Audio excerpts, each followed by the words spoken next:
آگے بڑھی اور آپ کو بتائیں کہ chairman Peoples Party Bilawal Bhutto Zardari کا کہنا ہے کہ آزادی مارچ سے حکومت کمزور ہونے کی بجائے مضبوط ہو سکتی ہے۔ مولانا فضل الرحمان کا آزادی مارچ ناکام ہو گیا تو حکومت کو فائدہ ہوگا، متفقہ فیصلہ کرنا چاہیے۔ اسی پر بات کریں گے، گوہر علی ہمارے ساتھ موجود ہیں۔ گوہر، بتائیے گا بلاول بھٹو زرداری کو کیا خدشات ہیں؟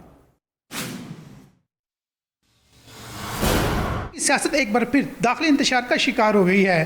مولانا فضل الرحمان 27 اکتوبر کو دھرنے کا اعلان تو کر دیا ہے، لیکن انہیں ابھی تک پیپلز پارٹی اور مسلم لیگ ان کی حمایت حاصل نہیں ہو سکی ہے۔ چند روز قبل بلاول بھٹو زرداری اور شہباز شریف کے درمیان ہونے والی ملاقات میں بات سامنے آئی کہ بلاول بھٹو زرداری نے کہا ہے کہ اگر یہ دھرنا ناکام ہوا تو حکومت کمزور ہونے کی بجائے مضبوط ہو جائے گی، اس لیے ہمیں خوب غور و خوض کے بعد اس دھرنے میں شرکت کرنی چاہیے۔ مولانا فضل الرحمان چاہتے تھے کہ اے پی سی کے پلیٹ فارم سے یا رہبر کمیٹی کے اجلاس کے بعد مشترکہ طور پر اس دھرنے کے انعقاد کا اعلان کیا جائے، لیکن ان کی خواہش پوری نہ ہو سکی، جس کے بعد وہ تنہا ہی دھرنے کا اعلان کرنے پر مجبور ہو گئے۔ مولانا فضل الرحمان اس وقت افسردہ ہیں، لیکن چند روز بعد پھر اپوزیشن جماعتوں سے ملاقاتوں کا سلسلہ شروع کریں گے اور کوشش کریں گے مشترکہ طور پر اس دھرنے کا باضابطہ طور پر اعلان کیا جا سکے اور دیگر جماعتیں اس دھرنے میں باضابطہ طور پر شریک ہوں۔ جی ٹھیک ہے، بہت شکریہ آپ کا، آپ ہمیں گوہر آگاہ کر رہے تھے۔